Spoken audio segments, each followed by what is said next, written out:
நாம் ஒவ்வொருவருக்கும் கொடுக்கிற நல்ல வாக்குத்தத்தம் என்னன்னா, காரியம் மாறுதலாய் முடிந்தது. காரியம் மாறுதலாய் முடிந்தது. உங்களுடைய என்னுடைய வாழ்க்கையிலே சத்துரு விதைத்திருக்கிற அத்தனை எதிர்மறையான காரியங்களையும் கர்த்தர் மாறுதலாய் முடிய பண்ண போகிறார். உங்களுக்கு விரோதமாய் எழும்பி இருக்கிற ஆயுதங்கள் அது மாறுதலாய் முடிய போகிறது. உங்களுக்கு எதிராய் எழும்பி இருக்கிற அந்த வியாதியினுடைய கொடுமையை கர்த்தர் நீக்கி கர்த்தர் வாக்கு கொடுக்கிறார். காரியம் மாறுதலாய் முடிந்தது. உன் பிள்ளைக்கு கல்யாணம் ஆகாதுன்னு சொன்னாங்கல்ல, அவங்க கண்ணுக்கு முன்னாடி ராஜா வீட்டு கல்யாணம் போல கர்த்தர் நடத்தி காமிக்க போறாரு.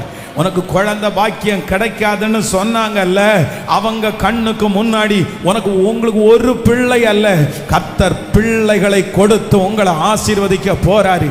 இந்த கடன்ல இருந்து இவன் வெளியே வரமாட்டான் அப்படின்னு சொன்னாங்கல்ல, அவங்க முன்னாடி நீங்க கடன் கொடுக்கிறவர்களாய் கர்த்தர் உங்க கையை ஆசீர்வதிக்கிறதுக்கு கர்த்தர் வல்லவராய் இருக்கிறார்.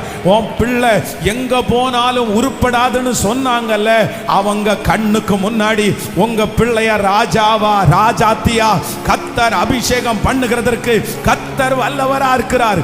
இந்த படுக்கையில கிடக்கிற வியாதியில கிடக்கிற இவன் எழும்ப மாட்டான்னு சொன்னாங்கல்ல, அவங்க அத்தனை பேருடைய கண்ணுக்கு முன்னாடியும் கர்த்தர் உங்களை பலப்படுத்தி உங்கள் சகல நோய்களில் இருந்தும் கர்த்தர் உங்களை விடுதலை ஆக்கி ஆமென் சாட்சியாய் நிறுத்துகிற தேவன் காரியங்களை மாறுதலாய் முடிய பண்ணுகிறவர்.